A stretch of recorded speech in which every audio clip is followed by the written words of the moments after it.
નમસ્તે વિદ્યાર્થી મિત્રો, Eklavya model residential school Ukai આપનું હાર્દિક સ્વાગત કરે છે. કોવિડ-19ના કારણે આપણે સ્કૂલમાં મળી શક્યા નથી, પરંતુ સરકારશ્રીના હોમ લર્નિંગ પ્રોગ્રામ અંતર્ગત તમારે ઘરે બેઠા શિક્ષણ લેવાનું હોવાથી અમે યુટ્યુબના માધ્યમ દ્વારા તમને ઘરે બેઠા શિક્ષણ મળી રહે એવા પ્રયત્નો કરી રહ્યા છીએ. મિત્રો, હું Chaudhary Rohit Eklavya model residential school Ukai YouTube channel પર આપનું હાર્દિક સ્વાગત છે. આજે આપણે ધોરણ 7 વિષય ગણિત પ્રકરણ 3 માહિતીનું નિયમનમાં આપણે કેટલાક મુદ્દાઓની ચર્ચા કરીશું. તો વિદ્યાર્થી મિત્રો, તમે અગાઉના ધોરણમાં માહિતી કેવી રીતે મેળવી શકાય તે શીખી ગયા છો.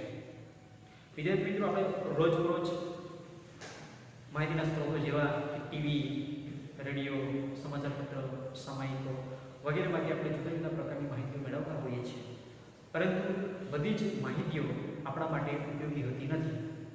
કેટલીક માહિતીઓને મેળવીને તેને વ્યવસ્થિત ગોઠવીને અને તેને અર્થસભર બનાવીને તેને ઉપયોગમાં લઈ શકીએ તે મહત્વનું છે. તો વિદ્યાર્થી મિત્રો, આજે આપણે આ માહિતીના નિયમનમાં કેટલાક મુદ્દાઓની ચર્ચા કરવાના છે.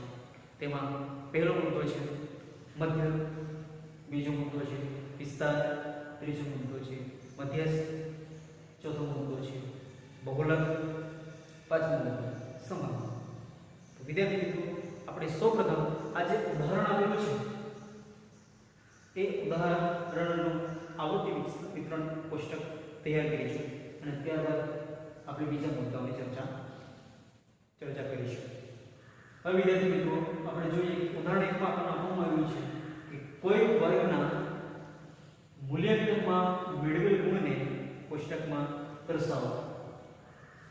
એમાં અંકો આપેલા છે આપણને 4, 6, 7, 5, 3, 5, 4, 5, 2, 6, 2, 5, 1, 9, 6, 5, 8, 4, 6, 7.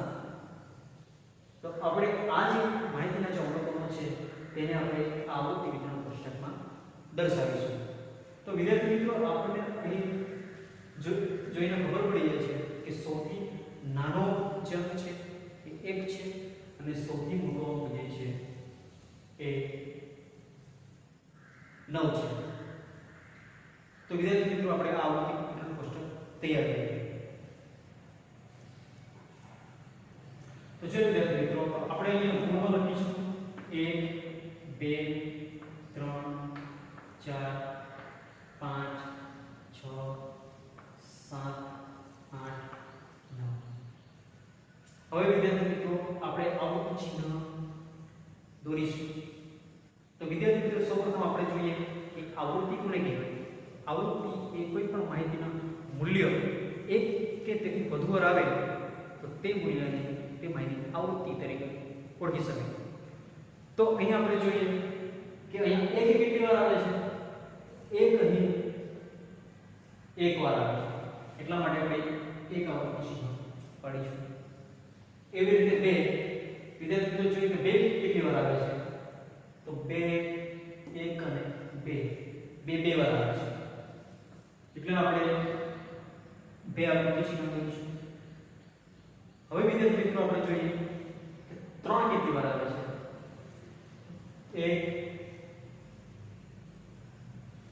1 જ વાર આવે છે, આપણે 1 આવૃત્તિ ચિહ્ન કરીશું.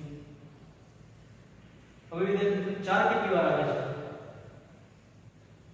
1, 2, 3, 4 3 વાર આવે છે, એટલે આપણે 3 આવૃત્તિ ચિહ્ન કરીશું. 1, 2, 3. હવે વિદ્યાર્થી મિત્રો, જોઈએ 5 કેટલી વાર આવે છે? 1, 2, 3, 4, 5. વિદ્યાર્થી મિત્રો, અહીં 5 વાર આવે છે, એટલે આપણે 5 આવૃત્તિ ચિહ્ન કરીશું. 1, 2, 3, 4. હવે વિદ્યાર્થી મિત્રો, અહીં ધ્યાનમાં રાખવાની જે બાબત છે તે આપણે જોઈએ. તો અહીંયા આપણે આ 4 આવૃત્તિ ચિહ્નો દોરીએ તો હવે પાંચમા આવૃત્તિ ચિહ્ન જે છે એ આપણે આ ચાર આવૃત્તિ ચિહ્ન ઉપર ત્રાસુ કરીશું. આની મદદથી અહીંયા સમૂહ બનશે, પાંચમો સમૂહ બનશે અને છેલ્લે ગણતરી જ્યારે કરવાની આવે ત્યારે આપણે સરળતાથી ગણતરીમાં લઈ શકીએ. હવે વિદ્યાર્થી મિત્રો 6 છે તો જોઈએ તો 1 2 3 4 વિદ્યાર્થી મિત્રો 6 ચાર વાર આવે છે તો આપણે ચાર આવૃત્તિ ચિહ્ન કરીશું 2 3 4. હવે 7 વિશે તો 7 કેટલી વાર આવે છે 1 2 7 બે વાર આવે છે એટલે આપણે બે આવૃત્તિ ચિહ્ન દોરીશું. હવે આપણે જોઈએ 8 કેટલી વાર આવે છે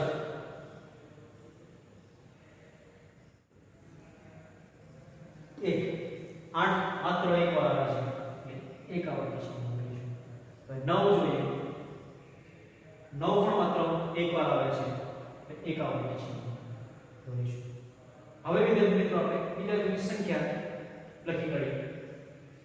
આવૃત્તિ 1 2 1 આ 1 2 3 1 2 3 4 5 4 2 1 સમજ પડી વિદ્યાર્થી મિત્રો. આપણે ધોરણ 6 માં પણ આવી રીતે આવૃત્તિ કોષ્ટક બનાવતા શીખી ગયા છે. એટલે ફરી એકવાર આપણે અહીં દોરીને સમજીએ.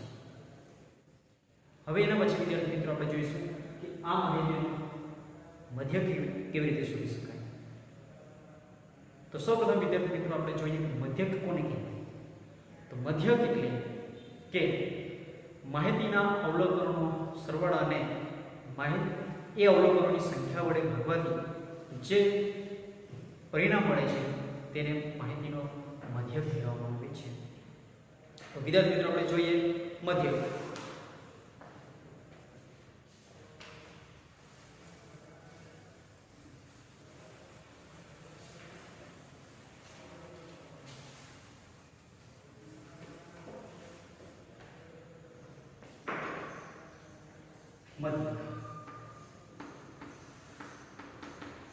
મધ્યકની વ્યાખ્યા જોઈશ આપણે કે માહિતીના અવલોકનોના સરવાળાને એ અવલોકનોની સંખ્યા વડે ભાગવાથી જે પરિણામ મળે છે તે માહિતીનું મધ્યક છે. તો આપણે મધ્યકનું સૂત્ર લખીએ. અવલોકનોનો સરવાળો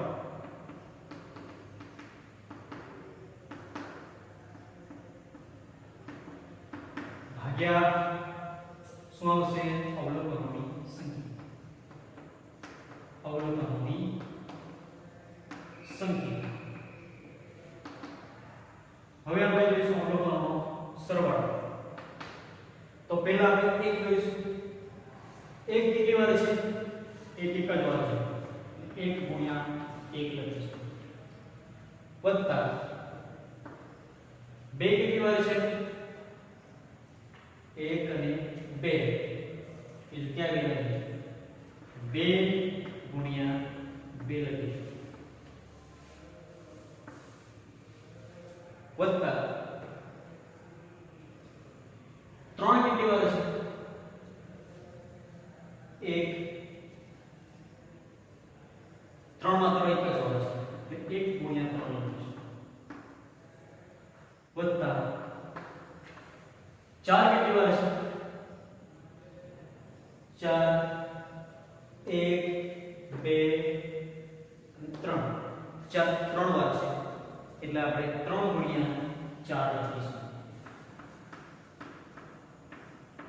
વત્તા 5 કેટલી વાર છે? 1 2 3 4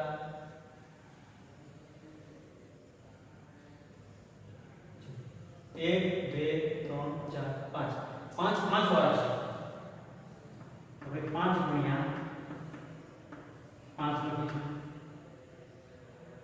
6 કેટલી વાર છે વિદ્યાર્થી મિત્રો? 6 1 2 3 4 4 ગુણ્યા 6 લખીશું વત્તા 7 કેટલી વાર છે વિદ્યાર્થી મિત્રો 1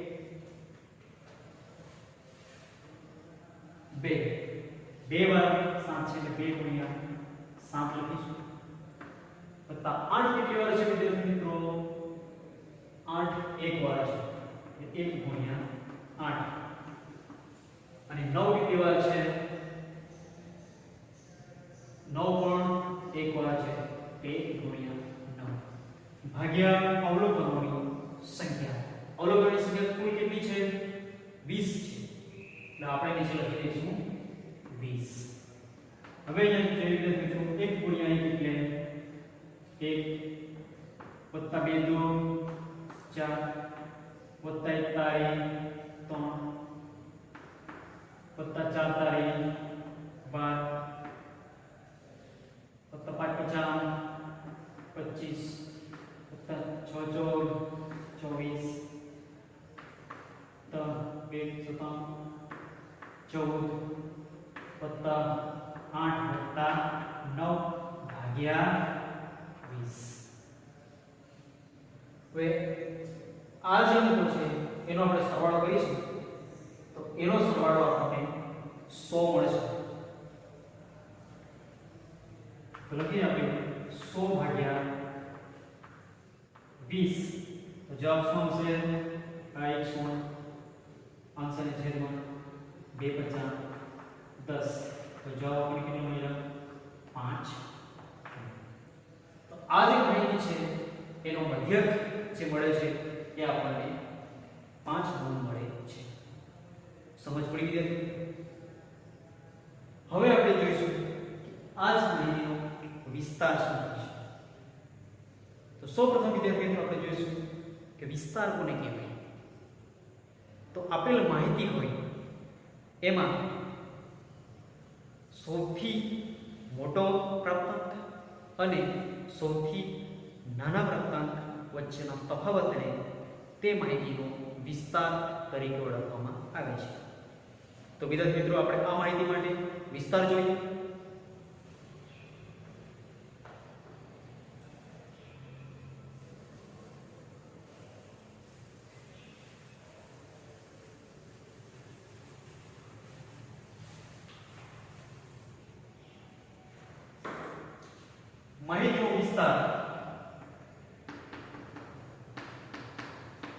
માહિતીનો વિસ્તાર બરાબર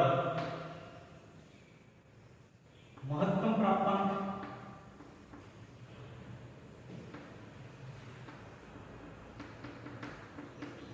ઓછા ન્યૂનતમ પ્રાપ્તાંક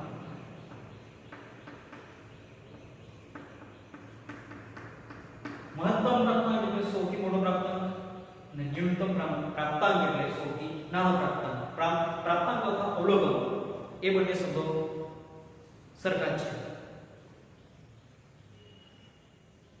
મહત્તમ પ્રાપ્તાંક કેવો છે વિદ્યાર્થી મિત્રો આ માહિતીમાં સૌથી મોટો પ્રાપ્તાંક 9 છે સૌથી નાનો પ્રાપ્તાંક કયો છે 1 તો આપણે લખી શકીએ છીએ 9 + 8 આજે 8 જે છે એ આ માહિતીનો વિસ્તાર છે હવે વિદ્યાર્થી મિત્રો આપણે આગળનું ઉદાહરણ તરફ જઈએ તો આપણે આ ઉદાહરણ 2 આપેલું છે જેમાં ગણિતની એક પરીક્ષામાં 25 ગુણમાંથી 15 વિદ્યાર્થીઓએ મેળવેલા ગુણ નીચે પ્રમાણે છે 25 ગુણની પરીક્ષા છે અને તે 15 વિદ્યાર્થીઓએ એ પરીક્ષા આપી છે અને એ 15 વિદ્યાર્થીઓએ મેળવેલા ગુણ આપણને આપવામાં આવેલા છે તો પહેલા વિદ્યાર્થી મેળવેલું 19 25 23 20 9 20 15 10 5 16 25 20 24 12 અને 20 એમ ટોટલ 15 વિદ્યાર્થીઓએ પરીક્ષા આપી છે અને 15 વિદ્યાર્થીઓના આ ગુણ અહીં આપણને આપવામાં આવેલા છે તો વિદ્યાર્થી મિત્રો આ માહિતીમાં આપણને શું માંગ્યું છે આ માહિતીનું બહુલક શોધો તો વિદ્યાર્થી મિત્રો સૌપ્રથમ તો આપણે જોઈએ કે એટલે કે જે માહિતીમાં અવલોકનોનું પુનરાવર્તન થતું હોય, એટલે કે એક અવલોકન વધારે વાર આવતું હોય તો તે અવલોકન તે માહિતીનો બહુલક કહેવાય છે. તો વિદ્યાર્થી મિત્રો, અહીં આપણે જોઈ શકીએ છીએ કે આ જે અવલોકનો છે એમાં એકથી વધારે વાર કયો અંક આવે છે? તો તમે જોઈ શકો છો એકથી વધારે વાર આવતો હોય તો અંક 20 છે. આ માહિતીમાં એકથી વધારે વાર આવતો અંક એ 20 છે. અને કેટલી વાર આવે છે? 1 2 3 4. અને એ 20 અંક જે છે એ 4 વાર આવે છે. તો આપણે લખી શકીએ આપેલ માહિતીમાં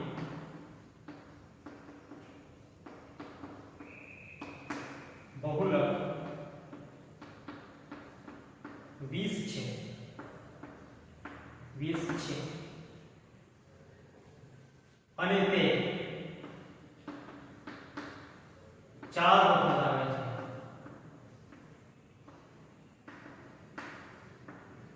4 આપેલ માહિતીનું બહુલક 20 છે અને તે 4 વખત આવે છે. એ બહુલક એટલે શું વિદ્યાર્થી મિત્રો? ફરીથી આપણે જોઈ લઈએ તો જે માહિતી આપેલી હોય તેમાં કોઈ અવલોકન પુનરાવર્તન થતું હોય, એટલે કે એક કરતાં વધારે વાર આવતું હોય તે અવલોકનને તે માહિતીનો બહુલક તરીકે ઓળખવામાં આવે છે. એ ધ્યાન રાખજો વિદ્યાર્થી મિત્રો કે એ માહિતીમાં એક કરતાં વધારે પણ બહુલક હોઈ શકે. એક કરતાં વધારે પણ બહુલક હોઈ શકે. હવે વિદ્યાર્થી મિત્રો આપણે જોઈએ મધ્યસ્થ કોને? આ માહિતીનો આપણે મધ્યસ્થ શોધીશું.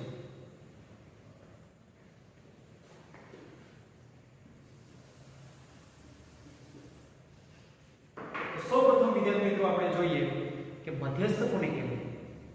તો માહિતીના અવલોકનોને ચડતા કે ઉતરતા ક્રમમાં ગોઠવતા જે અવલોકન વચમાં આવે, જે અવલોકન મધ્યમાં આવે તો તે અવલોકનને તે માહિતીનો મધ્યસ્થ કહેવામાં આવે છે. ફરી એકવાર આપણે વ્યાખ્યા જોઈએ કે માહિતીના અવલોકનોમાં એ અવલોકનોને ચડતા કે ઉતરતા ક્રમમાં ગોઠવતા તે અવલોકન એક એવું અવલોકન કે જે મધ્યમાં આવે તે અવલોકનને તે માહિતીનો મધ્યસ્થ કહેવામાં આવે છે. હવે આપણે જોઈએ તો જે આપેલ માહિતી છે તેને આપણે ચડતા ક્રમમાં ગોઠવીએ. આપેલ માહિતી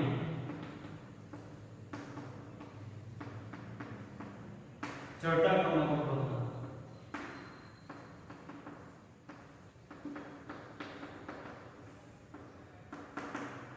આપેલ માહિતીને ચડતા ક્રમમાં ગોઠવીએ તો સૌથી નાનો અંક પહેલા લખીશું. આપણે ચડતા ક્રમમાં ગોઠવવાનું છે એટલે સૌથી નાનો અંક પહેલા, એના પછી એના કરતા મોટો, એના પછી એના કરતા મોટો, એના પછી એના કરતા મોટો, એ રીતે આપણે ચડતા ક્રમમાં ગોઠવીશું. તો સૌથી નાનો જે અંક છે તે કયો છે વિદ્યાર્થી મિત્રો? અહીં જોઈ લેવું. સૌથી નાનો જે અંક છે આમાંથી 5 છે. 5 પછી સૌથી નાનો 5 પછી સૌથી નાનો 9 છે. 9 પછી એટલે 9 કરતા મોટો હોય એવો અંક 10 છે. 10 પછી 12 છે. 12 પછી 15. 15 પછી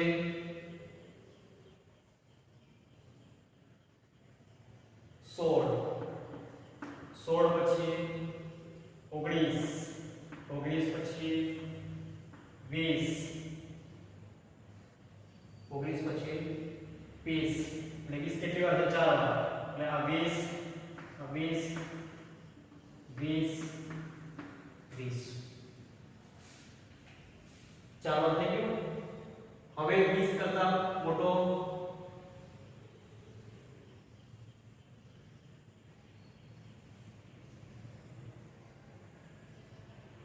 23.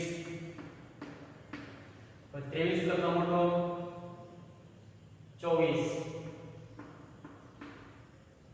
24 કરતા મોટો 25. અને 25 બે વાર. અંકો ગણી લઈએ મિત્રો. 1 2 3 4 5 6 7 8 9 10 11 12 13 14 15 કુલ પ્રાપ્તાંક કોઈ કેટલા આવ્યા છે 15 અને તેને આપણે છઠ્ઠા ક્રમમાં મૂકી દીધા છે. હવે વ્યાખ્યા પ્રમાણે જોઈએ તો મધ્યસ્થ કોને કહેવાય કે કોઈ પણ માહિતીના અવલોકનોને ચડતા ક્રમમાં ચડતા કે ઉતરતા ક્રમમાં ગોઠવતા જે અવલોકન સૌથી મધ્યમાં આવે. તો આ સૌથી મધ્યમાં કયું અવલોકન આવે છે વિદ્યાર્થી મિત્રો? તમે જો આ બાજુની 1 2 3 4 5 6 7 1 2 3 4 5 6 7 સૌથી મધ્યમાં આવતું જે અવલોકન છે એ 20 છે. એટલે આ માહિતીનો મધ્યસ્થ કયો કહેવાય છે વિદ્યાર્થી મિત્રો? 20. તો અહીં માહિતીને ચડતા ક્રમમાં ગોઠવતા સૌથી મધ્યમાં આવતો પ્રાપ્તાંક કે અવલોકન જે શબ્દનો ઉપયોગ કરો તે પ્રાપ્તાંક 20 છે. તેથી આ માહિતીનો મધ્યસ્થ 20 છે. આ માહિતીનો મધ્યસ્થ 20 છે.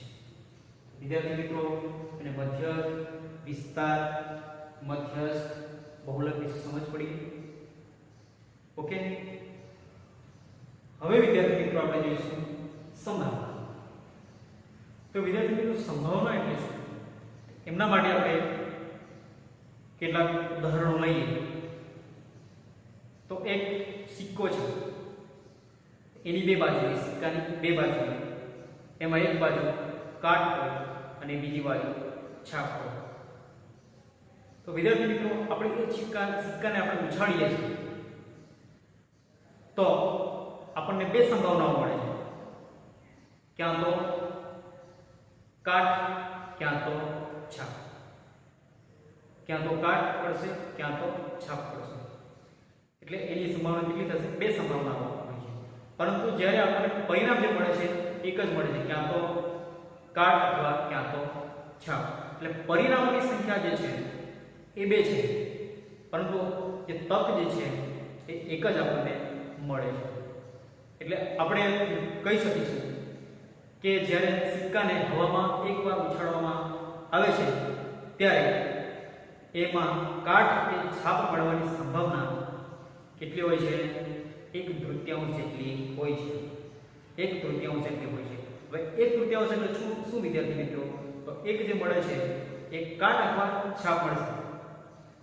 એટલે એ બંને સાથે મળવાના નથી, ક્યાં તો કાટ અથવા ક્યાં તો છાપ. એટલે આપણે એને એક લખીએ છીએ, એક જ મળે છે. ભાગ્યા 2 એટલે પરિણામોની સંખ્યા, કાટ અને છાપ. એટલા માટે જ્યારે સિક્કાને હવામાં એકવાર ઉછાળવામાં આવે છે ત્યારે કાટ કે છાપ મળવાની સંભાવના 1/3 છે. હવે વિદ્યાર્થી મિત્રો એક પાસું છે, એ પાસામાં 1 2 3 4 5 6 એવી રીતે ટપકાઓ આપેલા હોય છે.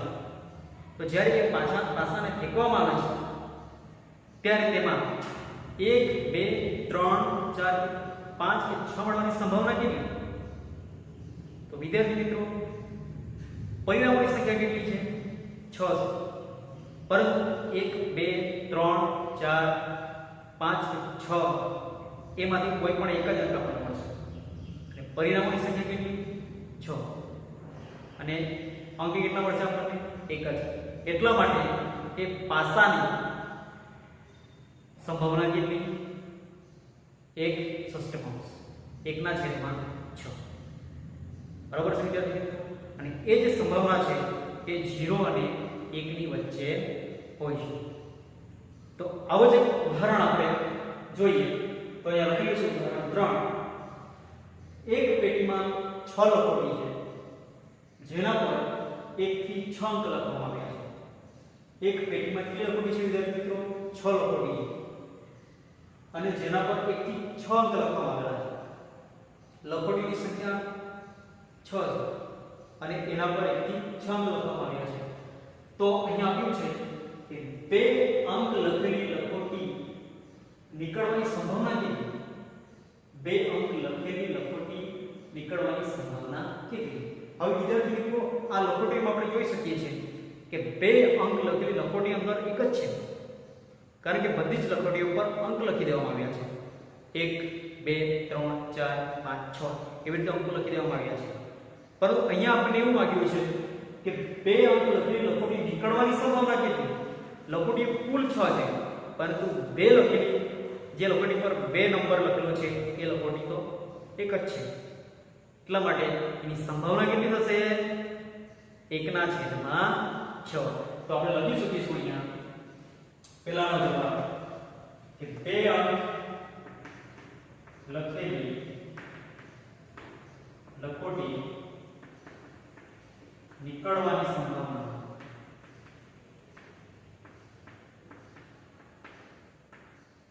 એટલે 1/6. કેમ? કારણ કે 2 અંક લખેલી જે લખોટી છે તે 6 લખોટીમાંથી એક જ લખોટી છે અને કુલ લખોટી કેટલી છે? 6. એટલે 1/6. હવે બીજો આપેલો છે કે 5 અંક લખેલી લખોટી 5 અંક લખેલી લખોટી મળવાની સંભાવના કેટલી થશે? 5 અંક લખેલી લખોટી 6 લખોટીઓમાંથી માત્ર એક જ લખોટી છે, કારણ કે બીજી બધી લખોટીઓ જે બીજી 5 હોય છે એમાં તો જુદા જુદા નંબરો લખેલા છે, 1 2 3 4 6 એવી રીતે. તો 5 જે લખેલું છે, જે લખોટીઓ પર 5 નંબર લખેલો છે એ તો એક જ લખોટી છે 6 માંથી. એટલા માટે અહીંયા જો કે 5 અંક લખેલી લખોટી મળવાની સંભાવના કેટલી થશે વિદ્યાર્થી મિત્રો? 1/6.